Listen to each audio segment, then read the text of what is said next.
Welcome to a special edition of W 2005 here on YouTube, as it's time for the Starrcade 2005 preview, and you will not see a bit of TEW on the screen this time around, as basically this is a preview going over all the matches, the lead up to them, as basically just a catch-up, if in case you run across this, or if you've just been watching off and on, if you fell off and want to come back, this is a good way to, jump back on and get back into things. Obviously, I'm going to go over the show here, live from the Astrodome in beautiful Houston, Texas, on Christmas, which I didn't realize until I actually looked at an actual calendar from 2005, which is interesting. Maybe I should have made a Christmas theme match. Oh, no, who knows? Regardless, let's get on to the preview of the show. A quick note, this isn't the order of the matches on the show. This is just the order of basically from most important, from kind of least important to most important, with basically going first from one match, then all the singles matches, then any matches with sips to them, then and then any title matches. So there will be matches that's going to be early on the card, later in the preview, just decides honestly on part of my booking and what we do from here. But let's start from the beginning with the first match we're going over tonight. That first match is the 10-woman tag involving the WCW Women's World Tag Team Champions of Social Scene, Celine Cartier, All That Alyssa Alexander, and Angel Fox, taking on the team of Captivation of Desiree Dawkins, Lexi James, Lizzie Dumas, Tina Busick, and Allie Danger. The setup to this is pretty simple. Of course, after the Social Scene won the tag titles off of European Disunion, Captivation were the first challengers, and despite some attacks, Social Scene held on to the tag titles, and then Celine Cartier and Alda Alexander actually got a couple big wins and got a tag and had on the last Revolution before the Starrcade a tag team title shot against Social Scene. They had a match and there was some tension, but then Captivation came in and attacked them, and then basically was a 3-on-4 attack that Captivation won, because after a title match, all the other 4 women were all sort of had less energy. And basically Angel Fox stepped in to team up for the babyfaces because she hates Captivation after they turned on her. And as backup, a Captivation got Tina Busick, of course, who dislikes the tag team who took the tag titles off of her and Nikita Colt. And Allie Danger just likes a bit of violence. Not the most well-built match. I mean, sort of it's been sort of Captivation. Behind the scenes booking note, I was really going to put the tag title match on the pay-per-view, but that was going to be a face versus face match, not really built that well, and I said this would be a good way to get the more of the important women on the show without just having a wacky 4-way title match. But there is a step attached to this, just so there's a match. So basically the step is whoever's the survivors of the match would get a future women's title shot. So if, say, we see Tina Busick and Lexi James survives, they both get a title shot. If it's just Celine Cartier, she gets a title shot. If it's all 5 women, then they all get a title shot in a 6-way. But yeah, that's it. So 10 women elimination, Fox and Friends, which I just wanted for the the funny joke there, and Captivore, so Captivation plus more. Again, not my best Survivor Series style names, but they are names. Let's get on to our next match. And that's that match, showing how packed this card is. Kanyon taking on Alex Wright. Of course, Alex Wright turned on his partner, Chavo Guerrero Jr., along with Tajiri, and for the past couple months has been sort of on our reign of just taking out both of those men. And then he called out Kanyon, wanting to rise to the top. Kanyon answered him, and after a tag match a couple weeks before Starrcade, Kanyon Alex Wright went for the concerto. Kanyon calling Wright out, and of course Wright is saying Kanyon did many of the same things, rising to the top himself here in WCW, but Kanyon fired by that he's learned better, and he's about to teach a lesson to Alex Wright. So the question is, can Kanyon, a former world champion, a former Starrcade main eventer, and one of the top guys in WCW on the Nitro brand, get a big win here on Kanyon, or will Alex Wright get what you consider the biggest win of his career, even bigger than winning the tag titles, and defeating a former world champion in Houston, Texas at Starrcade? We'll just have to see about that. Again, Fanzine's booking note, I actually enjoyed the little storyline I built up here. But yeah, we'll just have to see what happens here. As far as who gets the win, does Kanyon, put Wright down? Does Wright get the big win? You'll just have to see. And then next up, as you could say, it's a matter of family values as Jack Evans takes on Eddie Guerrero in the match of Jack Evans' life. Of course, through most of this year, Eddie Guerrero has been feuding with, many of his former enemies, whether it was Canyon or Sean O'Hare. And after Sean O'Hare got a big win over him, he actually went to attack O'Hare and take him out permanently. But then the Hart Legacy of Jack Evans and Teddy Hart came out to make the save once again. And this is, of course, after a few weeks previous to that, Jack Evans actually confronted Eddie Guerrero about his fall into complete psychopathy here, about talking about his Guerrero family legacy and wanting to get back to the top of the WCW as a world champion by any means necessary. And after that, that only had intentions after, what's we're looking for here, after Guerrero, after the Hart Legacy made the save for Sean O'Hare, that of course led to some other matches. Most importantly, what it led to was, eventually it looked like it was going to lead to, in a big match at Bound for Glory, it was going to be Hart Legacy of Jack Evans and Teddy Hart versus Eddie Guerrero and what seemed like his new protege, AA Austin Aries. And then Teddy Hart and WCW had some contract issues, so he was replaced by Maverick Chance, but the feud continued between Evans and Aries, between Evans and Guerrero, and now Evans has, called out the shot for the biggest match of his career, and Eddie Guerrero wants to put this, what he perceives as a feud, really punk it away and move on to bigger and better things, including chasing after the WCW World Championship. So can Jack Evans get the biggest win of his career, just as you could say AJ Styles got the biggest win of his career at that point, beating Eddie Guerrero at Starrcade last year, or Eddie Guerrero, shut things down and remind everybody why he is one of the best wrestlers in the world. Next up is a feud that has got a bit into the shoot portion of things, as way back after Halloween Havoc, of course, Shane Helms along with Titus Tomko, made fun of Bill Goldberg for losing the title match against Chuck Palumbo for the World Heavyweight Championship. And, Goldberg fired back saying that Helms and Tomko's tag team hasn't been that successful either. And eventually things built to Bill Goldberg versus Titus Tomko at Bound for Glory, and it was all shown to be a big plan for Helms and Tomko to get a big beatdown on Goldberg. And of course, Goldberg was not happy about that. As things escalated, things built up to a big showdown on the mic, where, Goldberg and Helms threw work shoot comments at each other. And now, Shane Helms, who goes in here believing that, Goldberg has been handed everything and he's been clawed and risen to the top all on his own, takes on the man Goldberg. Of course, you could say Shane Helms is at a distinct disadvantage here, but he still has Titus Tomko at ringside. And of course, he is a former world champion and, is one of the better U.S. champions in recent history, even if I wouldn't call him the greatest champion in U.S. history, but Goldberg is still Goldberg. So, can Shane Helms get the shocking win here at Starrcade, or will Goldberg prove once again he is the man? And next up, it's Ken Anderson versus Jeff Jarrett. Of course, Ken Anderson has been a rising star here in WCW over the past years, rising quickly to the top, including winning the television title back in August. But after, in past November, the Chosen Few basically converted, wanting him a TV title shot. Anderson agreed, but, the Chosen Few did not realize that it would be part of a four-way match at Bound for Glory. That only continued as, basically, Jindrak and Divine continued to confront him but Anderson also began to help out men like Sean O'Hare, who were in a feud with Jarrett at the time, and as things went back and forth, eventually, things congealed to Anderson and Jarrett going after each other, taking shots at each other. Anderson wanted to take another name to his list. Jarrett wanted to prove he's the chosen one, and things only, got more heated. And of course, after, as throughout this month, Anderson has been building up the feud with Jarrett, trading shots, teaming with, baby faces like O'Hare and Truth to take on the Chosen Few, defending his television title against, opponents like Mike Awesome, teaming with Sean O'Hare, like I said, against Jindrak and Jarrett, and so on and so forth. But things really took another heated bit when on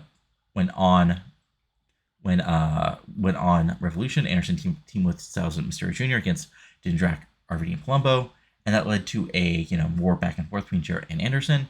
And then last week, the match, the Revolution before Starrcade, Mark Jindrak helped Jamie Noble defeat Ken Anderson for the television title to help his, after, basically being told to by his Chosen Few leader, Jeff Jarrett. So the question is, will Jeff Jarrett prove he's still the chosen one here in WCW, or will Ken Anderson continue his spectacular rise to the top here in the company? We'll have to see at Starrcade. Next up is a match with a lot of history behind it. as, of course, Rey Mysterio Jr. and RVD, as two of the top babyfaces previously in the company, basically since the moment RVD showed up, were, fast friends, and of course, formerly both worked in ECW, and, that worked well as, they teamed up throughout, RVD's career in WCW since he arrived in 2001, and, 2003, they bought and fought, they were battling on the same side, and even in 2004, they continued to go back and forth. And even earlier this year, once RVD had won the World Championship at Starrcade 2004, RVD defeated RA Jr. in a world title match on Revolution, but then they saved each other from a charge from attack. And things all seemed fine until, of course, RVD lost the WCW World Championship to Kidman via cash-in. After that, RVD got more and more upset about things, especially when, as part of especially as part of the Mayhem tournament, he lost. Cookie was the one who got pinned in a Great American Bash 4 corners match where the loser of the fall would not be part of the Mayhem tournament. That only led to more and more pressure until finally we also saw more and more RVD on the phone to a mysterious person. And finally, that person was revealed this summer as Paul Heyman, coming back to WCW after, of course, seeing WCW and being in WWE for the past couple of years. And quickly, of course, RVD claimed he wasn't any different. He was just, having Paul Heyman as an advocate, but things truly became pretty clear what was going on here. And that led to, of course, the RVD challenge, where he continued to challenge people, mainly local wrestlers, until Paul London answered that challenge. And then, all throughout this, of course, Rey Mysterio Jr. was continuing his rise, through the company, finally winning the World Championship at Mayhem, the same Mayhem where RVD was not part of the tournament, and it challenged Paul London, where Paul London actually got the win over him, and that is where things went off the rails. Quickly, though, and after that, in a rematch at Fall Brawl, where RVD got the win over Paul London, that's when the confrontation began to continue, as then the match was set up for Bound for Glory between the two men, and RVD got the victory with some Paul Heyman help in a Van Terminator. And then from there, it's only been rise. And now, two of the best wrestlers will face off in the ring at Starrcade. A friendship may be broken, but we'll get a hell of a wrestling match out of it, as Rey Mysterio takes on RVD, and of course, Paul Heyman will be there at ringside for his client, Rob Van Dam. Next up, this next match so much isn't about the confrontation between the two men, but rather what both men are looking to do here. Brother Ray and Kidman, of course, have both had very impressive 2005. Brother Ray had a long feud with the Chosen Few through most of the summer, and then finally got the big win over Jeff Jarrett in the cage match, and through that he earned a shot at. Sorry, I'm having a brain fart here. He earned a brain shot. He earned the title shot at Bound for Glory with Paul London against Chuck Palumbo. He failed there, and he's now sort of like in a place where he's failed in a great match, of course, our first 100, but he didn't rise to the top like he thought he would. The question remains: what will Brother Ray do from here? Enter the quest, for a draft pick. So, as part of the draft, one of these brands have to, of course, get the number one draft pick. And instead of it just being back and forth, of course, it has to be a match for it. So first, as Brother Ray was defeating people and wanting a challenge at Starrcade, Brother Ray was named by Eric Bischoff as the person for Nitro. But then there's Revolution. Of course, after losing the World Championship, Billy Kidman, of course, wanted a rematch, but that was not to be, especially after Chuck Palumbo took the title. So now, Kidman, being Kidman, wants a way to rise to the top, and won the four-way match to be. He won the match to become, the new, what's the word we're looking for here? He won the match to become the part of the tournament, part of the match here, and basically a moment here to actually. Blanking on the word. remind everybody he is one of the best in the game, and maybe get a little bit of positive feedback from your friend and mine, Teddy Long, the Revolution GM. And sorry, of course, Kidman didn't win a match here. He was basically named as part of a way to stop the feud between him booking. Right, okay. Sorry, I messed with the booking here. But regardless, of course, there's about two men who both want to make sure they don't fall out of the fray in the top rounds of WCW, and I think a way to get their brand, the draft pick, is way to that. Brother Ray and Kidman. And of course, Brother Ray thinks Kidman's a punk kid, and Kidman thinks, Brother Ray is a goofy, hardcore guy who deserves to be at the top of the business. Next up is a big match, of course, to determine a future world title shot between Sean O'Haire, Monty Brown, and The Truth. All three of them have had very different 2005. Of course, Monty Brown had a world title match at the beginning earlier this year, and being Monty Brown has been getting big wins, crushing people, but also falling just short. Back at Great American Bash, of course, he did not win that Four Corners match with Chuck Palumbo, AJ Styles, Monty Brown, and Rob Van Dam involved. And at Mayhem, he got to the finals once again, but didn't quite win it, losing to AJ Styles. And even when he had another shot at it, AJ Styles got him, he lost that 4-way as well. So Monty Brown wants to prove he deserves that to be at the top of this business, after still having a very successful year. The Truth, of course, quickly rose to the top after arriving to WCW basically this year, and became the TV champion, became the US champion, and became a top guy, being in the main event, battling people. And after losing the US title, thanks to some outside shenanigans to Mark Jindrak, it looked like he was out of the Starrcade title picture. That leads us to Sean O'Haire. Sean, of course, is a former world champion, and in some ways he had a very good 2005. He had a feud with Don Fry. He won. He actually beat Chuck Palumbo back at Starrcade, and he even beat Jeff Jarrett Bound for Glory. But he also lost in the main tournament to Monty Brown. He lost a big match against Eddie Guerrero, even though he eventually got the win. So the question, he also got wins over Guerrero. But the big win over Jeff Jarrett means he has been on enough momentum.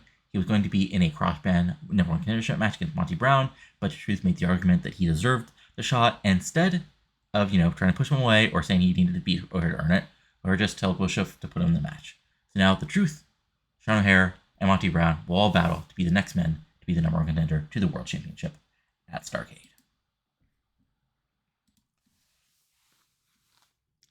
A big tag team match between two of the best in the business as AEW fight the Hardys in a steel cage. Of course, this goes back to the Hardys arriving and quickly winning the world titles in their first match in the company after Matt Hardy arrived and Jeff Hardy came back from, his issues.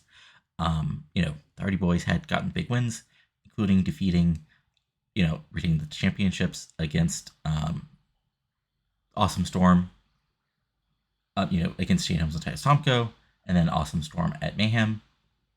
But then, AEW basically asked for their title, thought they earned a title shot, and they had a hard-fought match at Fall Brawl that the Hardys won.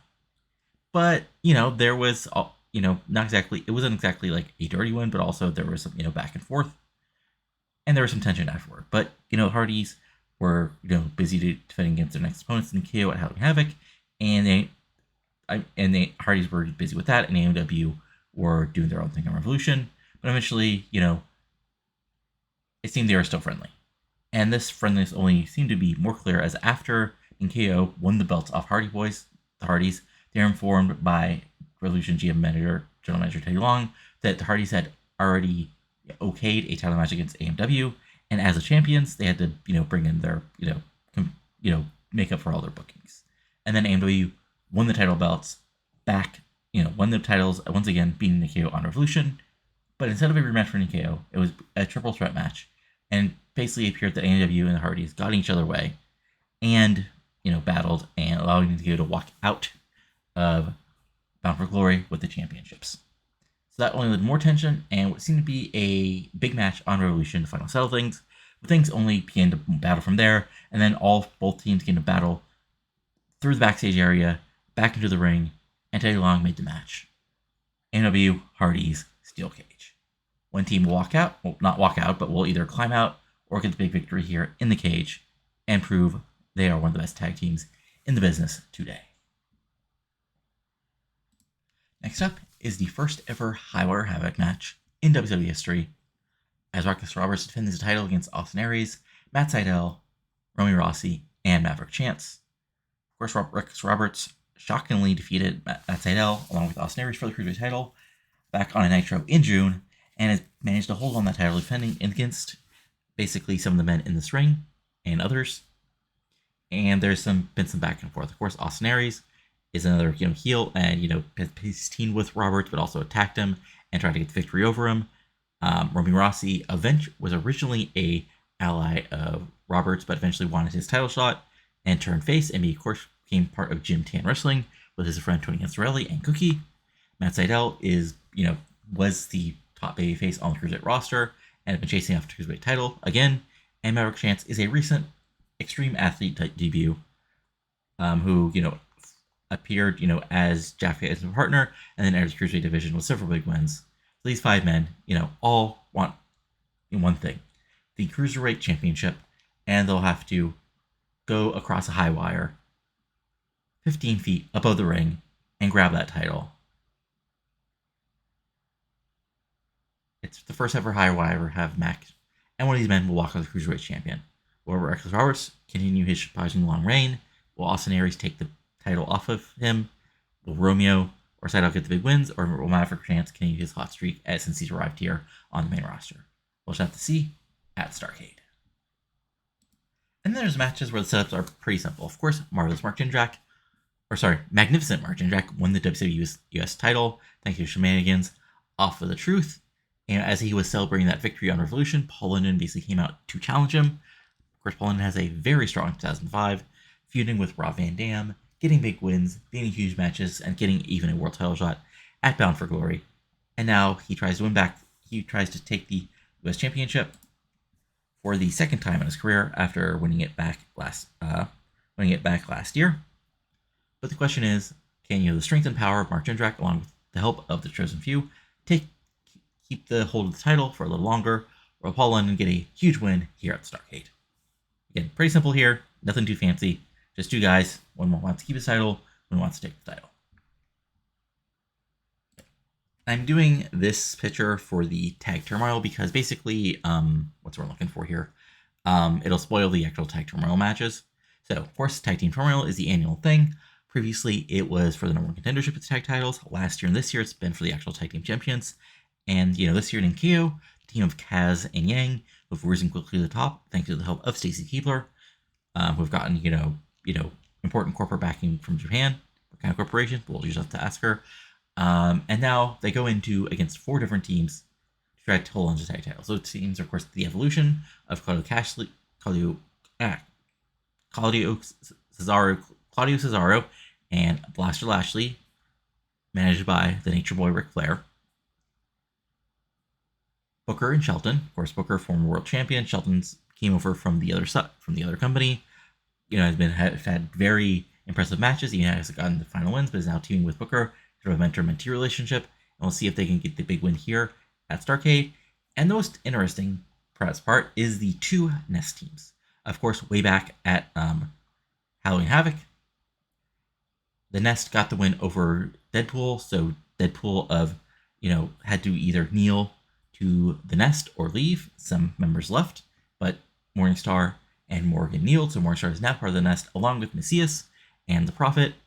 But due to basically Raven being Raven, Macias will be a team, and Morningstar and the Prophet will be a team, both as part of the Nest, both as part of Tag Team Memorial, in Raven's interesting, wacky, insane, conspiratorial, smart fan plans, depending on what you think of them. But only one team can walk out of Starrcade the WCW Champions, and remind you of the rules. For all the matches until the final matches, there will be a 10-minute time limit. If there's either a time limit draw or some sort of non-finish, both teams are eliminated, and the next 2 teams are drawn. But of course, the final is no time limit, and basically once the tag team champions get drawn, the tag team titles are on the line for every single match. And it's sort of like behind the booking thing here.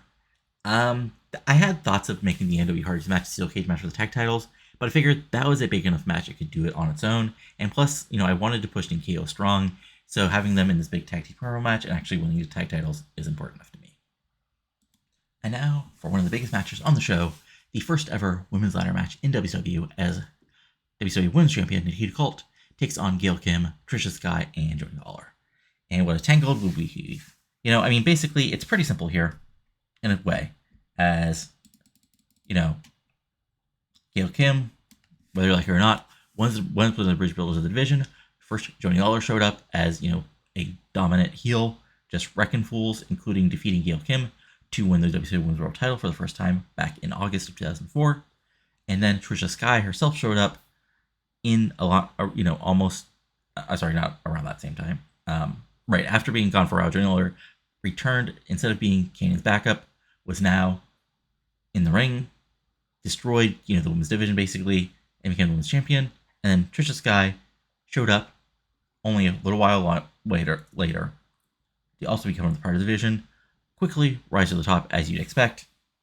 And way back at Starrcade 2004, there was a big triple threat match between these women, and Trisha Sky walked out as your WCW Women's World Champion. And of course, the Lawler Sky feud continued, along with Trisha Sky and Gail Kim. And these three women had big matches. Eventually, seemed to just Jody Lawler defeated Trisha Sky with Q back on a Revolution January 2005. Trisha Sky then defeated Gail Kim at Super Brawl, but then in a rematch, Gail Kim got the title back. I believe, that was a DQ finish in that Super Brawl match. But then, it was just a rematch, and just Gail Kim got the win, I think. I forget. Honestly, I'd look into it, but I'm sure there was a reason. But then Trisha Sky eventually came back and defeated Gail Kim to beat her once and for all, it seemed, at Great American Bash. But all throughout that,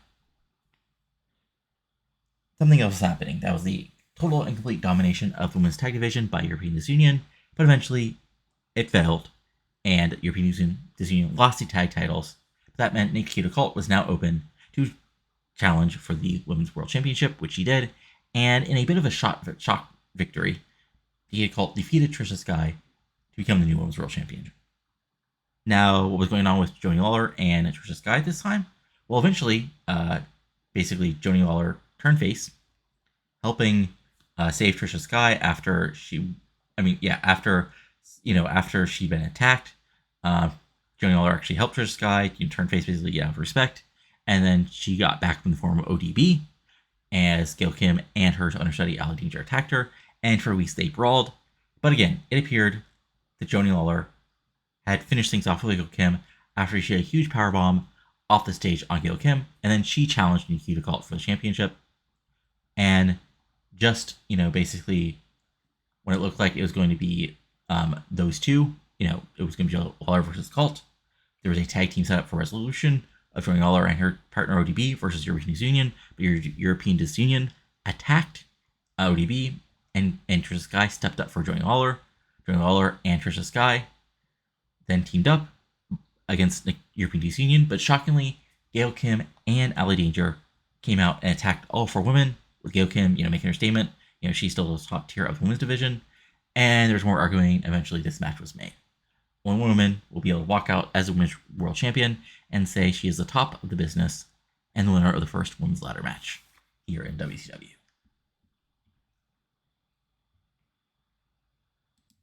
Then there's this. The main event. Chuck Palumbo defending the WCW World Championship against AJ Styles. Of course, the challenger AJ Styles has been rising up in WCW basically since the reboot.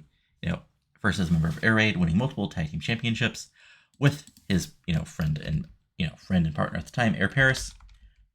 Basically being the core part of the tag team division, especially in 2003 when it seemed like basically every big show involved Air Raid either challenging or, defending the world tag team titles.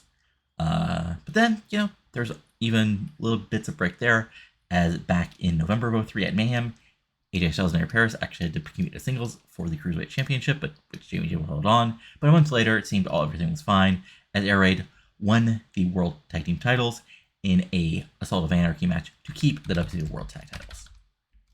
Then, Billy Kidman and Lance Storm shocked the world after winning Tag Team Tournament to win the WCW World Tag Team titles, and then a month later, AJ Styles won the Cruiserweight Championship.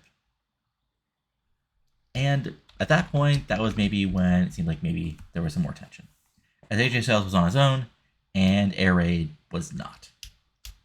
But eventually, they got together, and Air Raid actually won a big match, especially after, won a big match to win a title shot against Silver City Rollers, but that was when AJ Styles, they lost titles, and then there's a match against Martin Jackson and John Devine, where Air Raid lost again, and that's where Air Paris turned on his friend AJ Styles, but AJ Styles was smart.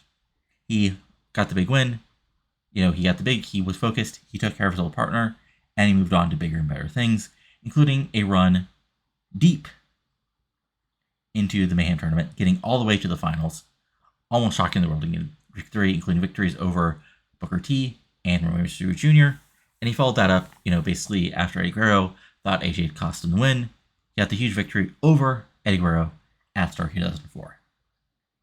And that was truly the statement moment, as in 2005 he was drafted to the Revolution and quickly became, you could argue, the top guy on Revolution on the babyface side, feuding with Chuck Palumbo, getting involved in top tier feuds against men like Monty Brown, Chuck Palumbo, and even Rob Van Dam, and eventually at Mayhem 2005, getting the massive victory over Monty Brown, Chuck Palumbo, and Jack Evans to win the WCW Mayhem tournament. He then got a huge victory at Fall Brawl over a former world champion, Billy Kidman, and then he even defended his. And then, of course, at Fall Brawl, at Fall Brawl, he basically came out and intimated that he's going to cash in at Starrcade, and he officially made that true at Halloween Havoc after Chuck Palumbo defeated Goldberg. Of course, then he defended the number one contendership once again, his Starrcade title shot against Booker T, Monty Brown, and Billy Kidman at Bound for Glory, and is now walking into Starrcade, the main event in Houston, trying to become truly the face that runs this place. But of course, there's somebody else in this match, and it is the WCW World Champion, Chuck Palumbo. Palumbo, of course, was another guy who was very successful in this version of WCW. Maybe not quite at the level of, other top guys. He had actually, he was actually involved in a world title match back in 2003 as part of the Cage Heat match. And he even got another title shot against Vampiro when he was world champion at Clash of Champions. But, he seemed to be not quite a top guy. He appeared to be a, rising star, but upper middle class guy. Even, getting big victories, even getting a huge victory over Ric Flair at Starrcade. But, there still doesn't even questions. In 2004, he continued to rise. He got big victories, but he just couldn't quite break through, especially seemed the same way his former tag team partner, Sean O'Haire, did. But they still seemed friendly. They teamed up regularly. And back and forth. And even near the end of the year, it looked like he was, on the side of the light. But then, shockingly, at Mayhem 2004.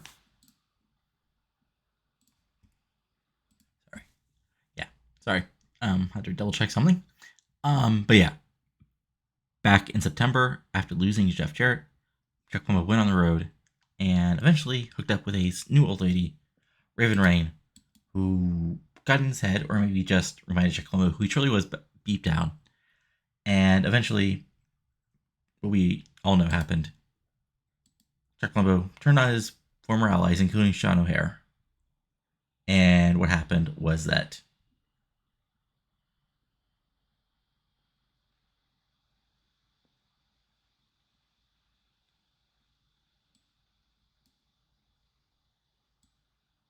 was pretty simple. Sean O'Haire, he attacked his former friend Sean O'Haire.